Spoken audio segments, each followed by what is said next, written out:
Bilang parte ng selebrasyon ng Peace Month sa Setyembre, pangungunahan ng Armed Forces of the Philippines o AFP at Department of Education o DepEd ang isang peace debate na naglalayong hubugin ang kaisipan ng mga kabataan sa tunay na kahulugan ng kapayapaan. Para sa detalye, balitaan mo kami, Dina Pagibita. Sino nga ba sa atin ang hindi nagnanais ng kapayapaan at pagkakaisa na tulay sa isang pagkakaintindihan at pagtutulungan? Unang-una na sa pagsusulong nito ang ating pamahalaan. Kaya naman kaugnay nito ang buwan ng Setyembre ay idineklara month.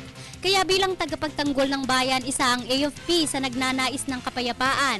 Pati na rin ang Department of Education na nangungunang humubog sa kabataan sa tamang kaisipan. Kapayapaan pala sa ating bansa ay kinakailangan na pagtulong-tulungan ng hindi lamang ng nasa security sector, but ito ay isang tungkulin ng lahat ng ating mga kabayan. Bilang pagpapatuloy ng hangaring maikalat ang tunay na ibig sabihin ng kapayapaan, pagkakaisa at pagmamahal sa bayan, isang peace debate ang nakatakdang ganapin sa September 16 sa AFP Theater na lalahukan ng top 20 institution debaters sa bansa sa pangunguna ng De La Salle Debate Society.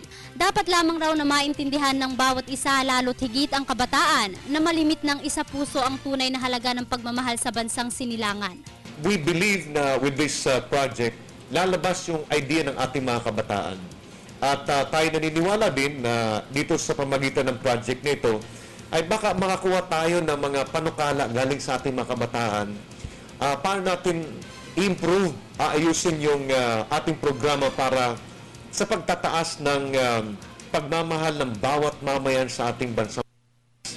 Samantala, magpapadala ang DepEd ng 800 mag-aaral ng public and private school sa Metro Manila upang makinig, makiisa at makialam sa aktibidad. Para sa Telebisyon ng Bayan, ako si Dina Pagibita.